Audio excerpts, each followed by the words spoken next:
Yes, this is the Powerful Comics Manager with Chris Bacola Podcast. This is Sausawan Podcast. In your area. Sausawan Podcast in the house. Right at it again. And again. And again. Till the end of time. Until they kill us. Until until the sun explodes. Alam mo siya sabi ni Khaleesi, until the moon sets on the east and rise on the west. Parang ganun kay hindi ko maalala. Khal Drogo. Sinabi ba yun? My moon and my stars until the sun. Tapos siya dinog style. Doon naiyak ako noon nung naalala niya yun. Yung may eksena na nanaginip siya. Tapos pinasok niya sa hut yung parang kubo. Si Khal Drogo, yung unborn baby niya. Tapos pinangako niya na magiging Reyna siya. Nakakalungkot. Doon ko una nakita si Aquaman. Grabe yung mga first seasons ng Game of Thrones no. Ang tagal bago ko pinanood 'yun. Oo nga. Oo, 'di ba nung naging guest ko nga si Lord De Vera. Si Lord De Vera. Hindi ka makarelate. 'Di ba parang maganda sana eh. Maganda sana ang topic kaso hindi ko napanood eh. Gusto ko sa kanila yung deceitfulness para makagain ng power eh. Oo. Well, Machiavellian shit. And also yung storytelling and ito sa totoo lang napakababaw lang ng standard ko sa sa mga movies, sa series, sa mga series, sa mga TV shows. Unang-una, isang standard ko. Hindi ko standard yung yung social relevance, ganyan. Wala akong pakialam diyan. Basta sa akin, kung comedy yan, kailangan matawa ako. Tama. 'Di ba? Pag kung comedy yan at natawa ako, maganda yan. Hindi ko kailangang maging magbago ang mundo dahil sa pelikula mo o sa TV show mo. Basta kung comedy ka, mapatawa mo ako. Kung sci-fi yan, kailan mamangha mo ako. Sa diba? Graphics, no? Oo, diba? Hindi lang sa graphics, dun sa mga kwento, ganyan. Cinematography. Mga ganyan. So kung horror yan, nakakatakot ba? Diba? Kung hindi siya nakakatakot, katulad may mga horror na hindi kaya hindi ako masyadong nanonood ng horror eh. Oo. Kasi may mga madami sa mga horror, hindi ako natatakot eh.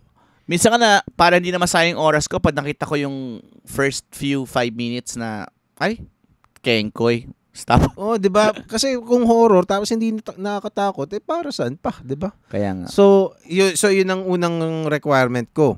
Kung ano yung genre mo, dapat ma-deliver mo yung promise. Yung kamoje, medyo nag-shaky siya. Tama. So ang second na requirement ko, simple lang din. Ano nga ba yung second requirement? Walang characters na yung mga stupid decisions, yung wala sa hulog na decision. Yun ang pinaka pet peeve ko sa lahat eh. Wala siyang utak.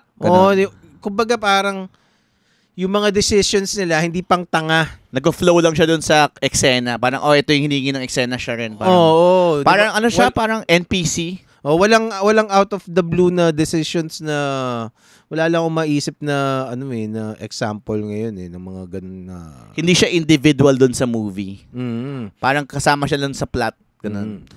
Kumbaga, wala akong maisip na at the top of my head right now sa sobrang dami. Sa GOT kasi, yung nakaka-mesmerize sa kanya, lahat ng characters doon, may kanya-kanyang ambisyon eh. No. Sa GOT, wala halos na may stupid decisions doon. Wala. Okay yung mga kumbaga in character, yung mga decisions, tapos yung mga dialogue nila, okay. Everything else that follows, yung mga great dialogue, yung premise, parang cherry on the on top na lang yan eh. Pero yung dalawang yon, yung kailangan ma-deliver mo yung promise mo at saka walang tangang character. Unless tanga talaga yung character saka mo. Saka yung revenge. Yung revenge na paunti-unting nagsisimmer hanggang sa kumulo, hanggang sa ma-achieve na niya yung revenge na yun. Diba yung parang hindi yung immediate revenge. Yung gusto ko dun yung kay Arya Stark. sobrang sweet ng revenge niya dun eh. Babad na babad, no? Oo, kasi tangina parang kinuha niya na lahat sa kanya. Pinatay niya yung tatay niya, pinatay niya yung kapatid niya, di ba? Pati yung aso niya, yung wolf niya, pinatay niya. Parang sana mag-succeed siya sa buhay. Sana makuha niya yung hustisya. Grabe yung kay Arya Stark. At saka yung yung mga characters kasi doon, 'di ba? Yung si Tyrion, si Hound, 'di ba? Oh, si Hound. Diba? At saka yung yung realization ni Hound, no, from yung villain to gusto niya maging ma-redeem yung sarili niya, 'di ba? Tapos nilabanan niya yung utol niya na si The Mountain, Frankenstein, 'di ba? Fucked up 'yun. Okay yung si Mountain eh, tapos naging Frankenstein siya later on. Kumbaga lahat ng character doon, susubaybayan mo yung buhay nila eh. Hindi yung parang may bida lang, ito lang yung bida, ito lang kakampihan natin, wala nang iba. May mga napanood mo ba yung mga video sa YouTube, yung mga lore ng ng Westeros? Kasi may mga pa pala yan eh. Meron silang ngayon yung prequel nun, bro, yung yung dragon, yung mga sinaunang ninuno nila Khaleesi. Oo.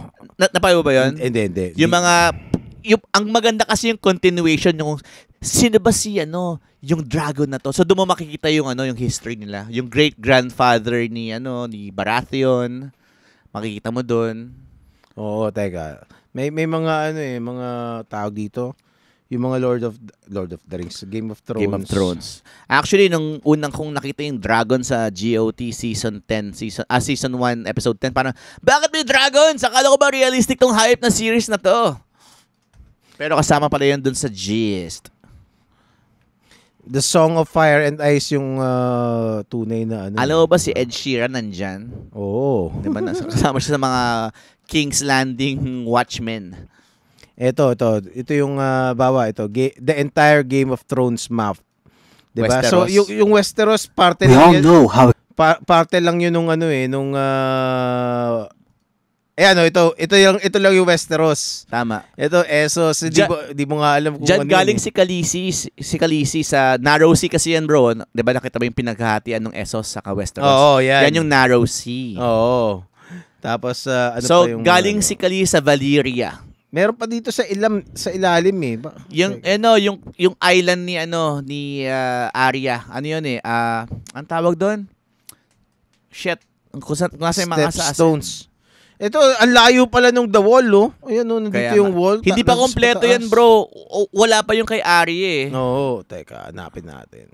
Dapat kompleto yun. Ano ba yung tawag doon sa putang inang lugar na yun? Gustong-gusto ko yun. Tapos, hiningi niya kasi yung token na yun eh. Yugis nandito, the Grey Waste. Hiningi niya yung token na yun dun sa assassin para makapunta siya dun. Para magpa-train siya maging assassin din. Hindi ko na maalala yung mga pangalan eh. Valyria yata yun eh. Yan, dito. Ayun na, Valyria. Yan. Valyria. Diyan galing si Khaleesi, bro. Nasaan? Sa Valyria. Nasaan yung Valyria? Ayun na, yung malaking red. Ito. Yan. So, tumawid siya dyan. Pumunta siya sa mga Dothraki. Papunta sa Narrow Sea. Ayun nandito sa Valyria yung Dothraki? Hindi, si Khaleesi. Yung unang-unang eksena kung saan binenta ng kapatid niya yung... talaga? Yung nagsha-shower siya ng hot shower. Hot bath. Doon yung kaharian nila eh, Valyria. Yan yung kaharian. Okay, I see. Diyan kasi sila pinatapon kasi 'di ba pinatay lahat ng mga Targaryen. So sinave silang dalawa para maging last remnants to the throne. Tapos ngayon may mission si kapatid niya, utol niya na yung throne, i-reclaim kasi siya daw yung rightful king. Kaso wala, nasusunog siya eh.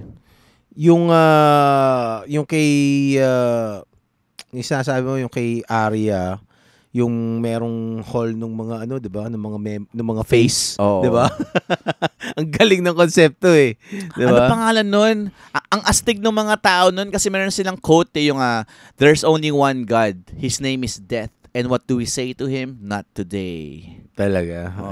Di ko na alam. Buti natatandaan mo yung yung Dude, 5 beses ko pinapanood yun habang inaantay ko yung next season. So, habang inaantay ko yung next season. Talaga, nakakailang ulit. So, inuulit ko ng inuulit. Tas lahat ng mga nakaka-date ko, pinapanood ko sa pilitan yung Game of Thrones kahit ayaw nila.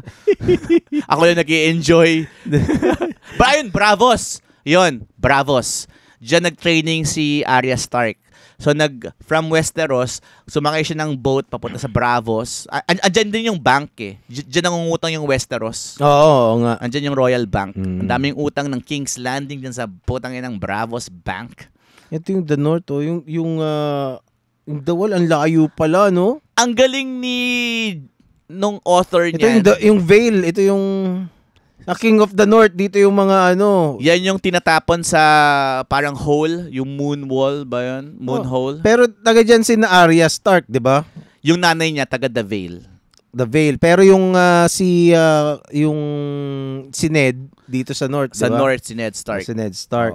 Tapos itong Westerland, Riverlands, grabe Yan yung mga iba't ibang karyan. Seven Kingdoms yan eh.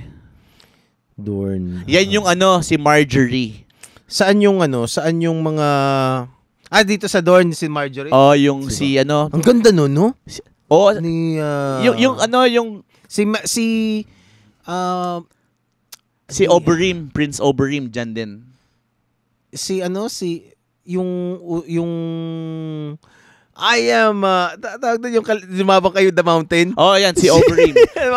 yung sobrang libog niya kahit lalaki tinitira niya. You killed my sister. Ayun. You raped her. You raped her. And then you killed my wife. You killed my sister. Parang ganun. Parang aminin mo. Tapos para siyang si Conor McGregor Comidos nun eh. Ano pangalan? Maganda sana kung hindi. Si Prince Oberyn. Mayayari tayo sa Nasa Narcos ngayon yun eh. Siya yung bida dun sa Narcos. Si Peter... hindi.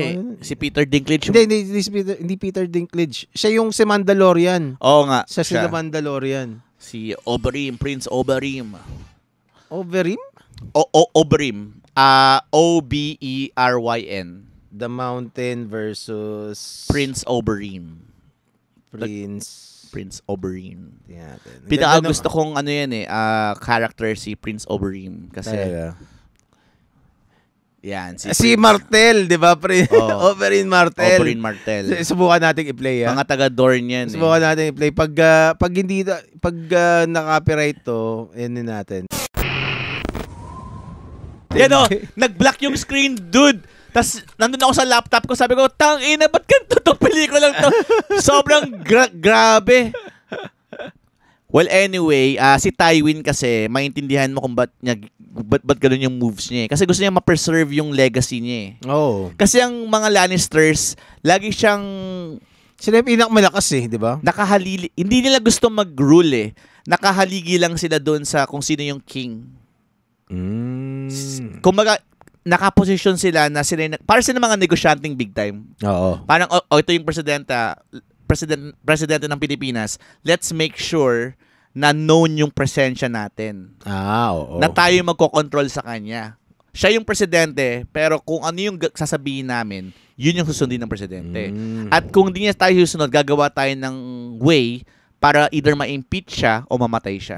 Tsaka sila yung pinakamayaman yata di ba? Sila yung pinakamayaman dyan. Sila nagpa-fund sa... Pero medyo sila deceitful kasi yung pera nila, pinapaikot lang nila inuutang din nila yung pera nila Pinapaikot din nila. Tapos mga dino-double cross sila mga kaharian din para ma-acquire. Pero meron silang image sa Westeros na sila yung pinakamayaman. Kaya nga yung quote nila, a Lannister always pays his debts. Pero hindi daw yun Parang about family. Kaya nagkakaroon sila ng incest within themselves yung mga Lannisters. Kaya nga si Jaime saka si Cersei meron silang relasyon At si Joffrey yung anak nila. Yun yung anak nila, si King Joffrey. Oo nga, yung anak nila. Tama. Na pinalabas nila na parang anak ni Robert Baratheon kay Cersei. Pero hindi na Oo nga, Kasi nung time na yon nabaliw na si Mad King. Sinusunod na niya yung buong kaharian So, ang ginawa ni Tywin, sabi niya kay Jaime, saksakin mo na yung putang inang Mad King na yan. Wala nang kwenta yan Oo. So, kaya Kingslayer tawag sa kanya, di ba? So, nung sinaksak niya, ang dating ngayon, nandahil sa mga Lannisters, kasi nagkakagera na dun eh. Buong kaharian laban dun sa King's Landing eh.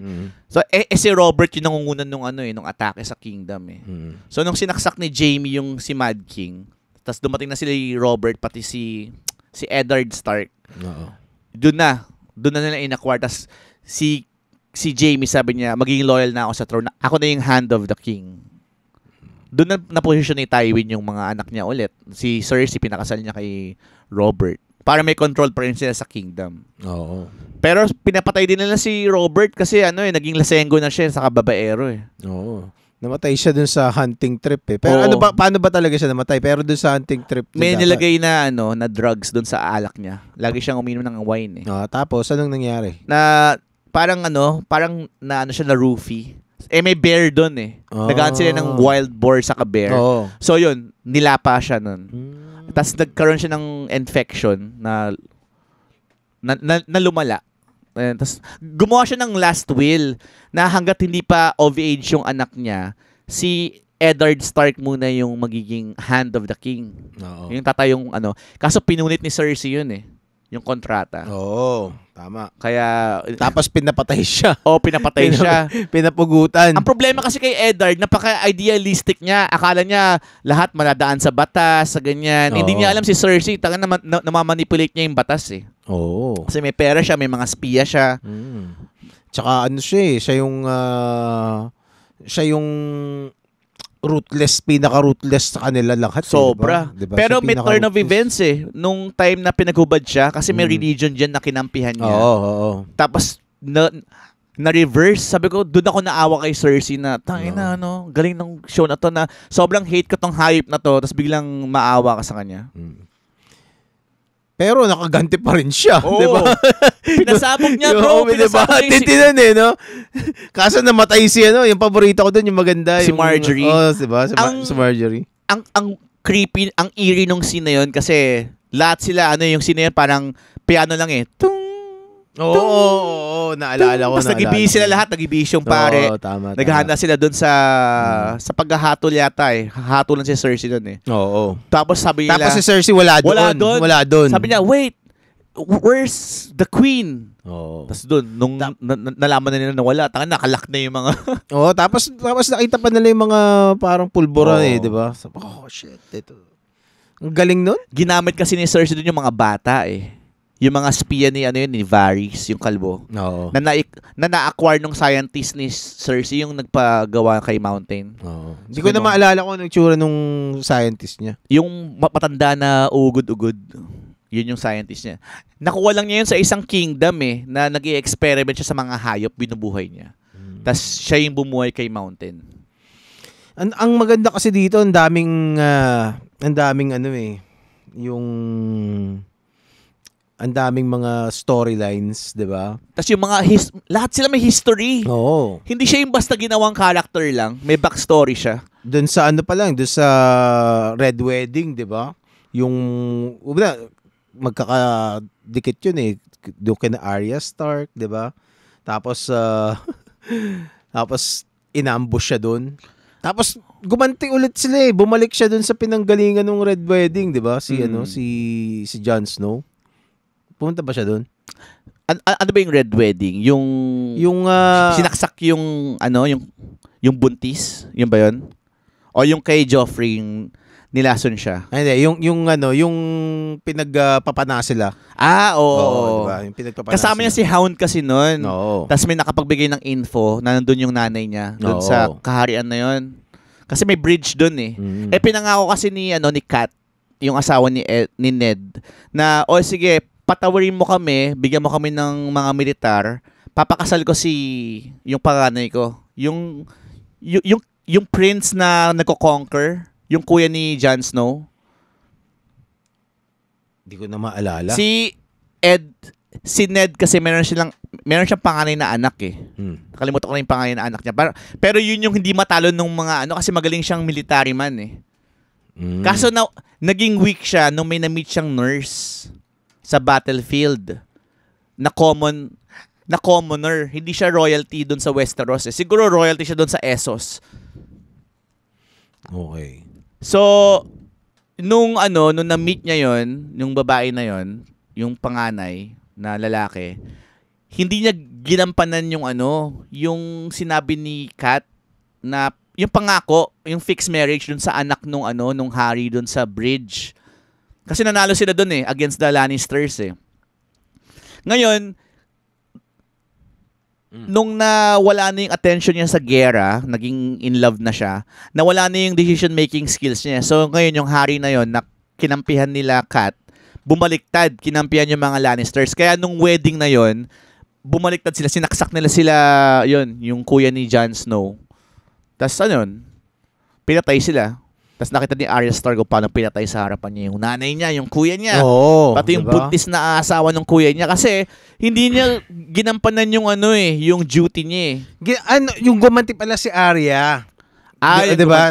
Gumanti siya, tapos may ginawa siya nag-disguise siya Sinaksak niya sa leeg yung Oo, tama. Tapos parang kunyari nagsisilbi siya dun sa diba? Dun sa tama. Pero kasi na-master na niya yung yung pagkuha ng muka doon sa taong patay. Itong character na to, 'di ba? Sino pangalan to? Yung naging parang tinotorture sa parate. Ano yan may kaharian din yan si pinutol ng titi yan Oo, 'di ba? Ginawa siyang si Theon. Si Theon yan, si Theon. Pinakakawawa yan kaso ginago niya rin si ito. Siya yung una nag-traitor sa kuya ni Jon Snow Kasi gusto niya, kasi prisoner of war yan bro Nung nagkaroon ng unang gera, kinuha yan ni Ed kasi sinakop nung tatay niya yung yung North, yung kaharian ni Ned sa North. Kung ano yun? Winterfell. Kasi mga pirates yan yung kaharian niya. Tapos siya, bata pa siya noon sa mga pirates nga sila, di ba? Bata siya noon So, prisoner of war siya, pero hindi siya tinuring na prisoner. Kinumkup siya ni Ned bilang anak. Parang steward.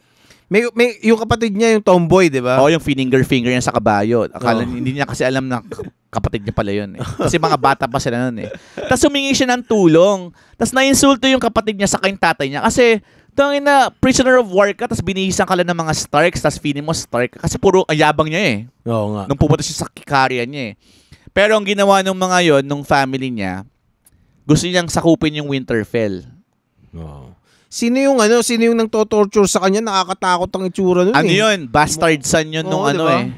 Nung isang kaharian din. Grabe Bolton. Yun. Yung flayed man yung kanilang sign yung cross, tas may flayed man na binalatan. Tapos dyan yung kampon nila yung nung naglaban sila, yung may kasama silang giant, tapos na nila, di ba? Ganda ng laban na yun. Naiinis si Ramsay Bolton, naiinis ako sa putang inang nun. Hanggang ngayon gusto ko siya mamatay pa rin ulit na pangulit-ulit kasi grabe siya. Nirape niya si Sansa. Tsaka yung ginawa niya dito kay parang, sino ba to? Para siyang si Harry Styles Si Theon Greyjoy. Si Theon Greyjoy. Tama. Ang galing ko ba, Jay? Ang galing ko sa Game of Thrones. Oo nga, ang galing mo Namamanga ako Sobrang galing ko. Anong pangalan dun sa laban na yun? Battle of the Bastards. Ay, pakita mo. Paganda dun. Pagod na pagod ako dun. Parang sagot, tangina, grabe tong eksenang to. Grabe, mo pati yung pangalan Battle of the Bastards. Bodies on bodies. Grabe, panglaban ka pala sa Game of Thrones. Ay, Diyos ko po. Sobra ako nerd dyan. Never ako naging nerd sa isang series. Parang, dyan lang. Eto, Battle of the Bastards. Nakabwisit to di ba? Grabe. Tapos ang ginawa niya, parang, meron siyang basta nirape niya nga yan si Sansa. Tapos meron siyang kinulong Yung diba? Kapatid niya, yung kapatid ni Sansa, si yung isa pa, yung nakabata, yung bunso nila yun Ay hindi, bago magbunso. Si Rickon Stark. Tapos pinalaya niya yun Oo. Sige, tumakbo ka sa kuya mo. Pero pinapana niya yun Tapos pinatay niya rin yun Hayop siya Oo. Pero kinulong din siya dun sa di ba? Dun sa bandang huli. Si Ramsay. Pinakain niya sa aso yan sa wolf. Diba? Ay, gusto ko yun. Pinakain siya sa wolf ni Sansa. Diba? Si Sansa. Tangina. Tas in the end, gumawa sila ng plano para ma-corner si Peter Baelish. Para nagpanggap sila kung nag-aaway silang magkakapatid. Si Jon Snow, si Sansa, saka si Arya. Para lang ma-prove na si Peter Baelish talaga devil's advocate.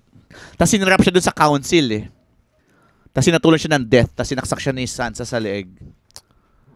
Parang gusto ko ulit panoorin to. Maganda yan, Je. Oo. Nasa ano yan HBO, kompleto sa HBO. Tapos after yan, panoorin mo yung prequel. Yung mga lolo nila. Oo. Yung mga lolo. Ano pangalan nun? Ano ba yun? Dragon something. Pinanood namin ni Sofia yun Oo nga. Nagustuhan ni Sofia yan As in, na-addict talaga siya Ayan yung... anyway, X-Men naman. Pinapanood ko yung X-Men. Gusto naman yung X-Men. Oo, naku. X-Men. Ating... may pagka-woke ba? Kabataan. Naging woke ba ng X-Men? Actually, para sa akin, hindi siya woke. Hindi siya woke. Pero kung gusto mong pag-isipan na woke, pwede mo sabihing woke. Kasi ang X-Men naman talaga, totoo naman talaga yung sinasabi nila na na political talaga yung X-Men. Kasi ang nire-represent niyan yung the X-Men were conceptualized, it was created in the 60s. And during that time, yung civil rights? Civil rights movement yung mga issue about racism at saka yung mga anti-war. Kasi yung mga panahon na yun yung mga panahon ng Vietnam War. Hippies. Mga hippies. Tapos yung civil rights, yung mga Martin Luther King, yan yung mga hindi pa nare-repeal yung ibang mga batas na racist. Actually, political talaga siya kasi 'di ba yung mga presidente nila, kunwari, ini-infiltrate na mga mutants. Si Reagan ba yata yung ginawa nilang presidente doon Saan? Sa X-Men. Di ba may president sila doon? Si Reagan ba yun? Well, Mayor? May mga mayor sila dyan sa X-Men noon Hindi. Maaring parang hawig. Kasi yung mga nilabas dun sa X-Men the animated series, mga stories yun ng 80s to early 90s So, yun yung mga Dark Phoenix Saga. So, yun, mga ganyan.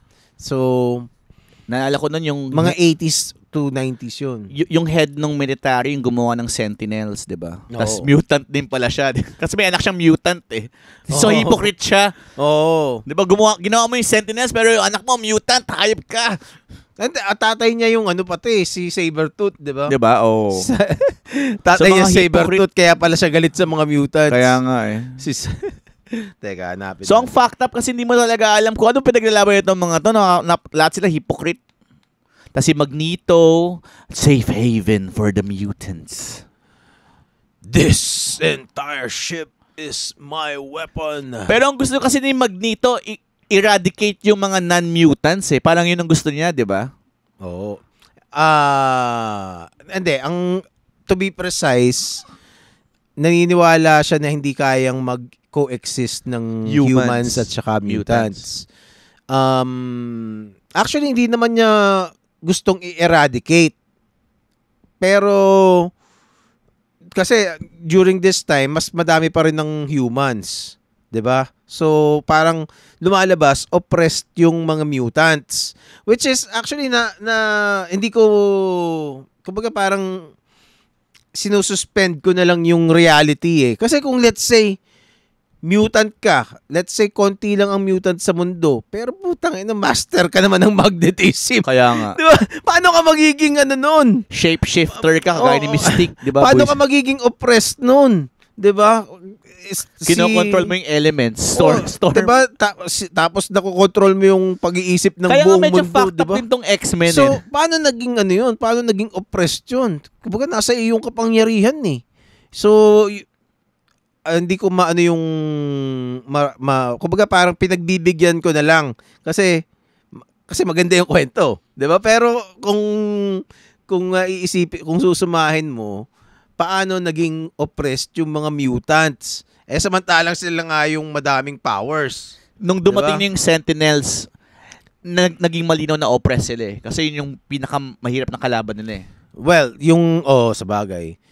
At saka ano yun, concerted effort ng mundo ng mga humans against mutants. So doon talaga makita na, okay, oppressed na sila. Pero nung wala pa siguro Sentinels, parang unstoppable to mga mutants to. Kasi takot sila eh. Kaya naman sila gumawa ng Sentinels kasi nakakatakot naman talaga. Isipin mo. Tignan mo, yan ba, si Kitty Pryde, nakakaano sa bangko, pwede kang... Tapos si Professor X, ang mutants niya, parang pro-humans. Kami yung ano nyo, parang police din nyo. Against other mutants. At di ba, si Professor X tsaka si Magneto. Si Professor X kasi, he believes na mutants and humans can coexist. Kinokontrol niya. Hindi man niya kinokontrol. Ayaw niya nga gamitin yung yung powers niya. Gusto niya maging ethical.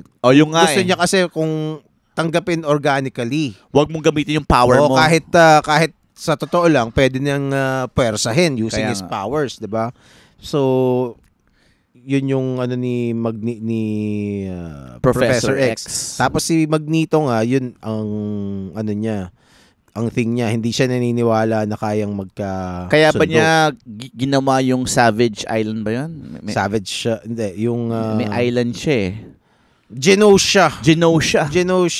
Pero meron siyang yung Haven. yung asteroid M. Doon nakalabase yung ano niya. Yung asteroid M kasi, literal na asteroid yun. So, gumawa siya ng base doon. So, parang mini planeta na para sa sa mga mutants. Tapos, pero dito, pinakita dito sa X-Men 97 yung Genosha eh. So, tawag dito namatay si Professor X after nung pagkamatay niya, tama ba? Ano? Itong X-Men 97, ito yung namatay na si Professor X. Patay na. Dito, supposedly, patay na si Professor X. Pero we'll find out kung tunay na namatay talaga siya. Anong kinamatay niya, bro, ni X dyan? Actually, dun sa original na X-Men TAS, the animated series, X-TAS, di ba? Dun sa original na, yun nga, namatay, hindi siya namatay. Nagkasakit siya. Nagkasakit si Professor X. Tapos, di ba meron siyang naging girlfriend na alien? Si Lalandra. Yung ang buhok niya, yung pag ganun. Hindi ba si Mystique? Hindi si Mystique. Basta si Lalandra. Maganda kung yan natin. Pinakita si Lalandra dyan sa X-Men 97. Hindi pa. Hindi ko alam kung papakita.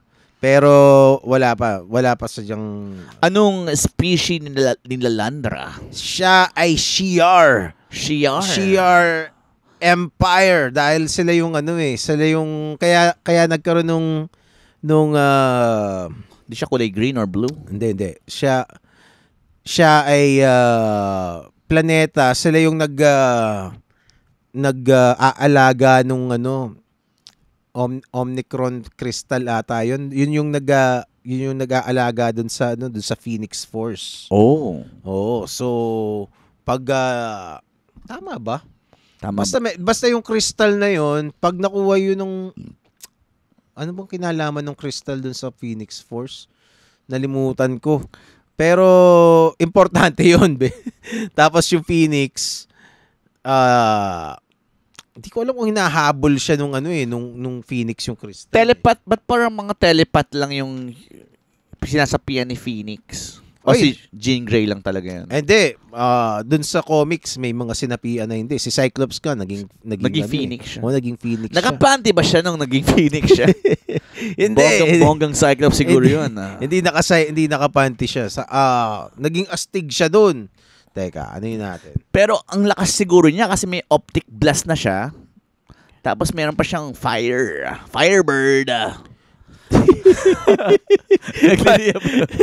Dalawang bird yun, tangina. Ay, hindi kasi yung Phoenix Force nahati siya dun sa 5 kay Cyclops, kay Jean Grey, kay Emma Frost, kay Magic, yung kapatid ni Colossus. Si Ice Queen ba si Emma Frost? Oo. Hindi Ice Queen. Ano pangalan niya? Sino ba si Emma Frost? Parang si Ice Queen yata yan. Hindi Ice Queen ng tawag. Ice Queen ba tawag? Pati ako nalito. Hindi, siya? Siya yung nagiging diamond na yung naka-white. Yung naka-white na telepath din. Kilala ko yan eh. Si Ice Queen yan. Teka. Emma Grace Frost is a character appearing in American comics. Wala siyang ano. May queen yun. White Queen. White Queen. Si White White Queen. Ayan, si White Queen. Si White Queen. Telepath. So, pati siya. So, mga telepath nga. Pero sa Cyclops, hindi naman telepath si Cyclops eh. Kahit naman sino eh. Pero ang thing kasi dun sa pwede kasing mag-host ng Phoenix Force. Pero yung magiging in tune with the Phoenix Force, kay Jean Grey yun. Pinipili ni Phoenix Force yung sasapian niya, tama ba? Parang meron silang harmony basically. So parang they become one. So pero villain ito si Emma Frost, 'di ba? Super villain to eh. Actually, minsan nagiging hero na rin. Iba't iba eh. Naging asawa rin ni Cyclops yun. Ang problema lang sa mga comics kasi bro, hindi siya kagaya ng GOT na napag-isipan na yung history. Minsan binabago nila eh. Oo. No, kaya tas yung hack nun, gawa tayong multiverse para ma-reset kaya natin. Kaya nga, 'di ba? Actually kaya nga kaya nga hindi ako masyadong labo eh. Hindi ako fan ng comics actually kasi walang katapusan eh. Walang ending. Sinusundan mo na nga yung kwento niya, yung origins niya, biglang nabago. Alam mo bakit? Oo. Kasi they want to keep the franchise going. Oh. 'Di ba? Kasi halimbawa, natapos na yung Spider-Man, di tapos na yung Spider-Man. Kawawa naman yung mga diba? old school na mga gumawa nun. So, kung hindi mo na ano pang mangyayari doon? Tapos na. Cash cow nila yun eh. Kaya nga, so, hype na marketing shit. Sa halip na gumawa ng bago na, alam mo yun, kasi sa halip na eventually, kasi si Spider-Man, teenager siya nung 60s. Hanggang ngayon, teenager pa rin siya. Diba? So, dapat ngayon, matanda, patay na si Spider-Man. Kaya nga. Diba? So, kukunin mo na lang yung dating Spider-Man sa nakaraan. Oo. So, dahil doon, nakaka-turn off na parang, well, kasi madami pa rin talaga kasing gustong-gusto si Spider-Man. Diba? Daming fans. Yung isang tropa natin, si Ringo Ordonez. Spider-Man collector yun. Dami niyang mga Spider-Man Ang dami na ng Spider-Man. Puta, may baboy pa nga na Spider-Man eh. Oo. Ano pa nga ng baboy na Spider-Man? Sa Voldemort, sa... Tanginang baboy na Spider-Man yan. Spider-Ham ata. Spider-Ham ata. Parang ganun. Tangina. Susunod may gulay na Spider-Man, kalaban niya si Spider-Ham. Kasi vegan yung isa meat-eating animal. Kasi mismo siyang meat kasi siya. Tama ba, Spider-Ham? Kung ano, tama, si Spider-Ham. Tanginang putang yun to. Ang dami niyang pinagagawa. Sino ba creator niyan? Ba't pinayagan yan, di ba? Well, anyway, itong X-Men 97, sobrang exceeded my expectations. Satisfied ako dito. May mga nagsasabi na meron kasing mga tao na worried na magiging woke garbage tong tong X-Men 97. Pero para sa akin, in my opinion, woke na talaga siya to begin with. Well, hindi siya. Teka, medyo mahirap i-explain eh. Kasi dati kasi hindi pa noon uso yung woke eh. Pero yun yung beginning siguro. Pero ano siya, meron siyang yung activism dati, hindi pa madami pang legit na activist kasi back then meron talaga mga racist na batas, yung tulad nung ano ba yun, yung putya, nalimutan ko. Ito siguro yung beginnings ng wokeism. Itong mga X-Men. Kasi syempre, may ano pa yan eh. Tawag doon yung development period. So ito yung mga nauna. Oo, tama. At saka dati, may mga legit concerns talaga. Ngayon kasi dati, tunay naman na merong mga nalimutan ko eh. Meron kasing mga laws na halimbawa, yung mga segregation laws. Diba? So, dati nag-i-exist pa yun eh. Yung colored sa mga puti. Ganyan. So, eventually, tinanggal yun. So, that is some of the victories ng civil rights movement. 'Di ba yung mga itim kailangan nasa back ng bus mga ganyan, 'di ba? Yung CR. Yan, CR magkaiwalay. May mga establishmento na bawal yung mga colored, yung mga blacks yun, mga colored tawag sa kanila. At saka mga Latino, Asians. Pero pansin mo bro, nung X-Men animated series, walang black character nun eh. Puro puti sila eh. Si Storm. Parang hindi siya talaga, para siyang African si Storm. African ba si Storm? African siya lang, si Storm. pero siya lang, di ba? Wala nang iba. Puro puti na lang nakita ko. Madam, may mga... May French, Gambit, French yan. May mga extra din na... Late nila nagkaroon ng mga black nung nito ng time na to eh. Like si War Machine, ginawa nilang black. Si Nick Fury, ginawa nilang black. Si Nick Fury, putang ina, Frenchman yan na may bigote. Ba't yung ginawang si, ano ba yung, pangalan ng Nick Fury ngayon? Si Samuel L. Jackson. Samuel L. Jackson. Actually, naging, ginawa nila yun. Ayun, si Bishop pala, black si Bishop noon. Si Bishop, Actually, si Bishop, ang creator niyan, Pilipino. Supposedly, Pinoy? dapat daw Pinoy yan. Oo nga. Kaso, hindi siya pinayagan nung editor. Hindi, gagawin natin black. Ganon. Pero si Bishop bro, galing sa future yan, di ba? Ang creator niyan ay si Wills Portacio. Isa sa mga unang... Nandito ako kay Bishop, kay Forge, sa kay Cable. So, yan si Bishop ba yan? Si Forge? Teka. Ipalakihin muna natin. Si Cable, yun yung anak ni Cyclops. Teka. Isa-isa natin. Ito si Morph to. Yan putang ina. Best friend ni Wolverine yan eh. This one's for you. Ba't ganyan yung itsura ni Morph dyan? Namatay ba siya dyan? Di ba namatay yan? Morph! I love you, Morph! Yun talaga yung lover ni Wolverine eh. Hindi talaga si Jean Grey. Ano siya Teka, ano yung sinasabi mong sina-Forge? Yan.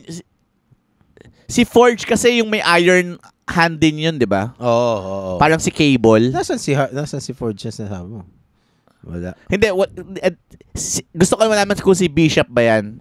Si Bishop yan, yung may bandana sa... Ito, si Bishop. Si Bishop so, yan. parang nalilito ako sa dalawa ni Forge eh. Parang okay. pareha sila ng itsura eh. Medyo. Pero dito sa X-Men 97, nandyan din si Forge eh. Ano yung itsura ni Forge? Para siyang para siyang cowboy na... Pwede natin pakita si Forge kasi nalilito ako sa kanyang dalawa eh. Well, si Forge mukha siyang nakamallet siya. Una, isa 'yun. At saka mas maliit ang katawan niya. Pag nakikita ko si Forge dati, parang si Bishop yung naalala ko eh, na Forge eh. Pwede mong isipin kasi magkapareha sila ng ng costume doon sa unang dating ayan di ba parehas na parehas sila ng itsura, di ba? Hindi mo parehas na parehas. Di ba? So dalito ako sa kanila.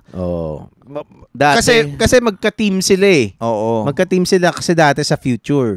Pwede yung drawing Oo. Pero yung niya, nakamalet siya, di ba? Malet ba yan? Naka-ponytail lang. Pero si Forge din kasi yan. Si Bishop din yan. Di ba tinamature pati yung kulay Kamukha niya si mukha siyang dito, Mexicano Kaya nga. Di ba? Tas, kamukha niya si... Hindi ba naging issue yan sa comic book world? Forge and Bishop look similar. Hindi. Wala akong alam. Kung meron man, wala akong alam. Dyan, eh. So, anyway, doon ako nalito nung nagkaroon ng Days of Future Past. Yung umentra na sila Cable, tangina, tapos sila Forge. Ang ganda nung Actually, ang solid ng storytelling nitong X-Men animated series. Kasi, ang komplikado ng mga kwento. Pero, ang dami nilang naikukwento within 30 minutes. Talaga? Ang dami nilang naikukwento. Sulit talaga, no? Hindi yung parang Dragon Ball Z nung araw. Tagal po. Actually, fast-paced itong itong X-Men animated series, pati yung X-Men 97. Kita mo 15 minutes nakapagkwento sila nung parang halos isang episode worth of story na yun eh. Kasi, binibilisan nila. So, gets mo na. Wala masyadong bitin na ginagawa sila. Pero na in effect, fast-paced yung storytelling, pero nakukwento niya yung buong adapted version nung nasa comics. Pero syempre, hindi nila mailalagay lahat ng nuance dun sa comics kasi syempre mas mahaba yung sa comics. So naka-focus lang sa X-Men, wala mga X-Force, X-Forge. Sa ngayon wala pang iba. X-Men pa lang. Wala pa nga, hindi pa nga dumadating yung mga Ang dami nun no? Yung mga kampon ni Magneto Meron pang Excalibur. Ay, pero Chris, yung season, yung episode 5. Oo. Grabe yung tindi nun. Nung Phoenix na ba yan? Hindi pa. Although nagpaparamdam na ulit si Phoenix, pero basta ayokong bigyan ka ng spoiler. So diba, so dahil continuation niya, natikman na nila yung Wrath ng Dark Phoenix. Alam na nila yung Dark Phoenix. Alam na nila yan. Alam na nila dyan. Unang-una, first episode. Madami na namang Ito, bibigyan kita ng teaser. I-spoil mo na sa akin, okay lang. First episode. Teka, hanapin natin. Ko na sa phone ko yan. Teka. Hanapin natin. Bukas, sa lunch break ko. Ito yung To Me, My X-Men. Ay, dito na natin sa gusto mong panoorin sa Disney Plus na lang? Sige. Sige. Huwag na natin i-show dito. Show na natin? Sige. Cyclops X-Men 97. So may love triangle pa rin dyan si Cyclops, Jean Grey, saka Wolverine. Mukhang nag-give up na si Wolverine. Si Wolverine. Si Jubilee ka na lang. For Wolverine. now. Kay Jubilee ka na lang, hayop ka. Teka. Ito. Ito. Buti pa dyan. Alam mo pa dun sa bro, sa movie, sa mga movies, walang kwenta si Cyclops. Diba? Siya pa naman yung leader. Kaya nga kumbaga they really, and daming yung mga videos finally we got the Cyclops that kaya gave the character justice. Masyado siya nag-focus kay Wolverine di ba? Ito pa yung isang ito yung entry ni Cyclops sa ay, hindi tayo nakikita. Sorry. Hindi pala nakita yung Sorry. Ayaw mo na. Teka. Kaya nga hindi ko nagustuhan yung hindi nakita yung landing doon. yung Cyclops doon sa putangin ng movies. Parang generic guy lang si Cyclops doon. Intindi niyan. So, sobrang solid nung nung shades niya para hindi masira ng optic blast. Ang sabi, daw yon, ruby yung nakalagay doon. So, hindi mo siya pwede mabasag, ganyan? Well, pwede sigurong mabasag kasi nababasag naman ng mga ruby Pero nako-contain niya yung beam. Pero yung naman kasi hindi laser yun yung lumalabas sa kanya.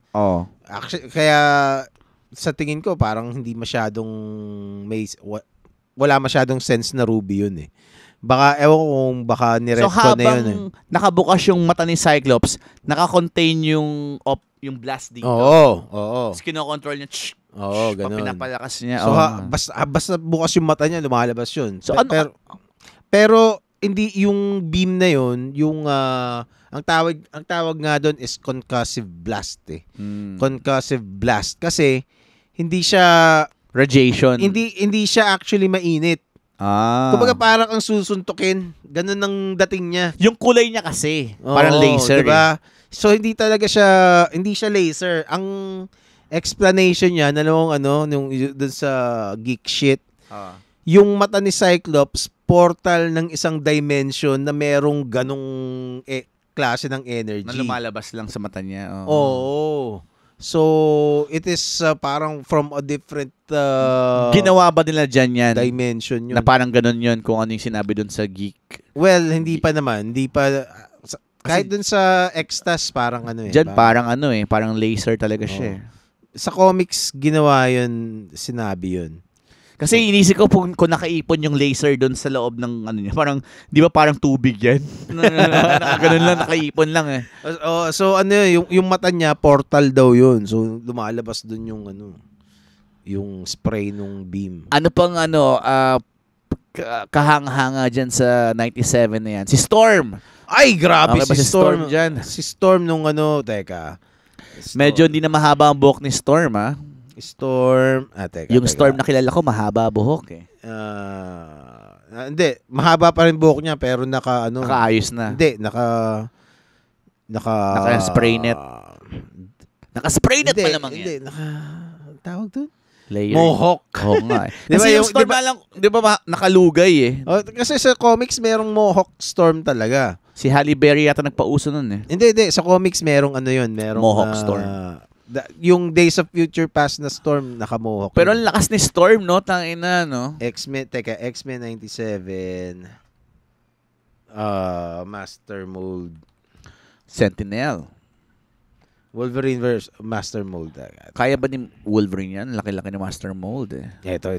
Uy, nagliliyab yung niya, oh. Adamantium. Teka. Nandiyan pa si Mystique. Ito. Ang glupit ni Morph, no? Pero yung level nung power nung kinokopya niya, kuwang-kuwa din ba niya? Like, kung si Thanos, nag-morph siya sa Thanos. Hindi niya makukuha yung power. Pero shape and form lang. Yung nga yung fucked up dyan eh. Hindi ko alam kung yung agility makukuha niya eh. Pero siguro yung fighting, siguro agile naman din si Morph. Kasi di naman siya nag-absorb ng power, di ba? Siya nag-shape shift lang siya eh. Pero let's say yung katulad nung nakuha niya yung itsura ng pakpak ni Archangel, di ba? Pero yung power, well, nakakalipad pa rin siya kasi yung may pakpak si eh. Pero kung tutuusin, parang di ba just because may pakpak ka di ba ang fucked up, di ba? Marunong ka lang. So, kumbaga dapat nagkaroon ka ng Morph tapos rogue din ng konti, di ba? Oo. Labo. May ibang medyo di pinag-isipan si Morph. May ibang mutant na gano'n ng power na gagayahin talaga yung sayo. Parang si Sylar.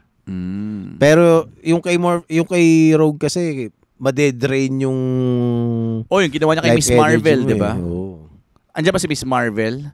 Di ba siya nag-absorb ng power ni Miss Marvel? Kaya siya naging ganyan? Pinakita pa dyan kung paano niya ginamit siya ni Mystique para... Hindi, tol. Ang dyan, ito, mga spoiler na to may past pala si Rogue at si Magneto. Nag-sex sila? Oo. Hindi ko alam yan. Oo, nag-sex sila. Kasi si Magneto, napoprotektahan siya nung power of magnetism siya dun sa touch ni Rogue. So siya lang ang makakapasok sa kuweba ni Rogue. Oo, di ba? Dahil sa magnetismo. Pero sino yung ni Mystique? Ang lover talaga ni Mystique? Si Professor X ba o si Magneto? Hindi si Kasi naalala ko nung task. Hindi si Professor X. Nung task bro, naalala ko, dinimonyo ni Mystique tong si si Rogue para kunin yung power ni Miss Marvel eh. Oo. Hinihigop niya lahat ng power ni Miss Marvel hanggang mamatay si Miss Marvel eh. Tama. Hindi siya namatay. Na-coma siya. Na-coma. Si Miss Marvel yung same shit na ni Brie Larson, di ba? Yun yung Miss Marvel na yun. Miss Marvel, naging Captain Marvel later on. Kaya siya lumilipad si Rogue dahil yun yung power ni Miss Marvel. Tama. Hayop ka, Brie Larson! Ang lakas-lakas mo! Hindi ka matalo! Tapos ginawa dun sa Fox na X-Men movies, di ba? Si Rogue bukong iyakin na, di ba? Lakas-lakas ni Rogue eh. Nakabwisit. So dito, love interest pa rin na si Gambit. Oo. Pero nagpaupaya ang ating Gambito. Ay, Gambito. At saka merong hindi ko i-spoil sa iyo to yung isang nangyari kay Gambit. Dahil matindi ang pangyayari. So medyo PG-13 tong storyline ng X-Men. I suppose. O G. I suppose PG-13. Pero hindi naman siguro 13. Para mga PG hindi siya Aeon Flux na sobrang sexy. Hindi. Aeon Flux ang sobrang libog ng putang inang hindi. MTV na yan eh. Hype na Aeon Flux yan. Si Aeon Flux. Di ba yung morbid ng drawing pero alam mong tangina. Parang pang heavy metal no? Ang cool na magawin porno eh. Parang mga manga, mga anime. Pero ang weird doon. Pinapalabas dati sa Channel 5 yun eh. Saka sa MTV pag late night. Sa Aeon Flux. Aeon Flux. Sobrang morbid. Parang siyang Ren and Stimpy na matured lang yung drawing. Pero ko dun eh. Parang di ko masakyan din masyado. Minsan di ko natatapos. Nalilibugan kasi ako kay Aeon Flux noon. Ang gandang pagkakadrawing sa kanya. Buti, pero hindi ko siya pinag-joke lang kagaya ni Sailor Moon. Si Sailor Moon pa rin talaga. Sailor Moon. Anyway, so X-Men must watch like Game of Thrones, no? well, for iba pa rin yung dating ng Game of Thrones dahil yun seryoso at saka iba yung pagka-epic niya. Ito Tama. kasi ito nostalgic lang sa amin ni Jay kasi cartoons namin to nung araw. at saka yun nga, fast-paced. Hindi siya hindi mo pwedeng yung storytelling style. Kaya nga. Kasi pambata to. Tapos yun nga, yung fast-paced siya at pero siya, again, walang mga stupid decisions na out of character. Ano ba yung mga series or cartoons na may stupid decisions na out of character? Dragon Ball Z? Teka.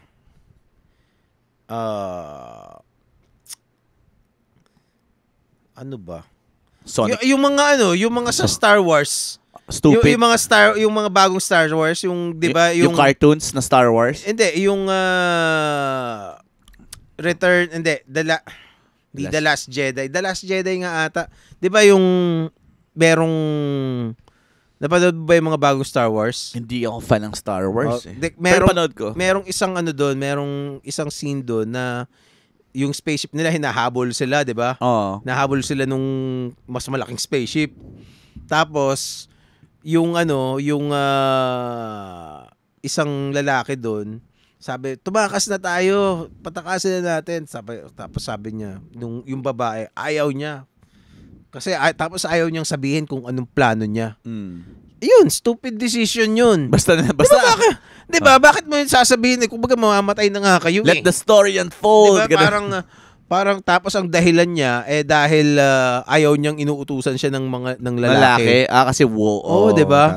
Kasi parang dididemand ng lalaki na hindi yung character niya hindi umaayon sa sitwasyon. Oo, 'di ba? 'Di ba stupid yun. Isa yun sa may pilit lang yung agenda nila. Isa yun sa mga examples ng stupid decisions. Bawa yung kay nung si Luke Skywalker, 'di ba? Tapos binigay sa kanya yung dati niyang lightsaber. Tapos tinapon niya. Diba? Out of character yun eh. Hindi naman ganun si Luke Skywalker eh. Diba? So bakit? Kailangan may psychology kasi. Pag naharap yung character sa isang sitwasyon, paano siya mag-act? Yun yung meron yung Game of Thrones eh. Tama. Diba? So let's say, imagine mo sino ba? Ano mga pwedeng si Arya. Hindi ito lang bro si Tyrion Lannister. Kasi si Tyrion Lannister nagmahal siya ng pokpok eh. Basta yung pokpok. Tapos ngayon yung pokpok na yon gusto niyang umalis doon sa kaharian kasi nanganganib yung buhay niya. Kaso hindi siya umalis. Alam mo ginawa ng pokpok? Tangina tinira siya ni Tywin yung tatay niya. So anong gagawin ng character? Sa sobrang mahal niya, pinatay niya yung mahal niyang pokpok, sinakal niya yun eh, gamit yung kumot eh. Tapos pinatay niya yung tatay niya. Hindi dahil yung rage eh. Yung hindi niya naman gustong gawin niya, pero yung tangin na mahal ko. Alam mo yun, kaya sa mo, grabe tong series na to. Di ba makakapatay, hinayaan nila yung mag-build up yung emotion eh. Kasi mahal na mahal niya yun eh. Tsaka madami siyang tampo dun sa tatay niya, di ba? Kasi bilang audience, nakakaramdam ka ng hurt eh. And anger eh. So, all of a sudden, biglang si Luke Skywalker parang, hindi ko kailangan to. Actually, yung season 8, yung finale ng may mga stupid decisions dun eh. Kaya nagalit yung ibang fans eh. Tama. Diba? Matapos lang yung story, diba? no? Diba, yung ginawa ni Daenerys, parang out of the blue, bigla siyang nabaliw. Diba? Yung fucked up. Bigla siyang nabaliw. Alam naman natin na papunta na siya doon sa mad shit eh. Pero sana man lang pinahaba niyo lang yung proseso. Kasi yun din yung yung naisip ko, puta magiging Mad King siguro. Kasi nilamon siya nung kapangyarihan eh. Pero ang pangit na nung ending na pinatay lang siya ni Jon Snow. Diba? Sinaksak lang siya. Tapos yung katawan niya dinala ng mga dragon, di ba? Nakalimutan ko na eh. Basta alam ko kinuha yung katawan niya. Basta ako for the sake ng fandom pinatapos ko lang eh, pero hindi na okay eh. Merong dun sa basta may mga stupid decisions na dun sa Hindi naman kasing lala nung sa Star Wars, pero meron na. Pero yung ito yung prequel, maganda, yung Dragon. Ah, okay. Ang tagal nga nung next season eh. Season 1 pa lang siya ngayon eh. Maganda yan. Ayos! Okay. Tapusin natin to. Medyo nag-geek out kami ni Jet. Oo, this is the geek out episode. Oh. Pero okay yan yung GOT. GOT talaga. I-rewatch ko nga yung prequel eh. Talaga. Maganda Jet. Ayos! Okay. Yun muna. We are out! Paalam.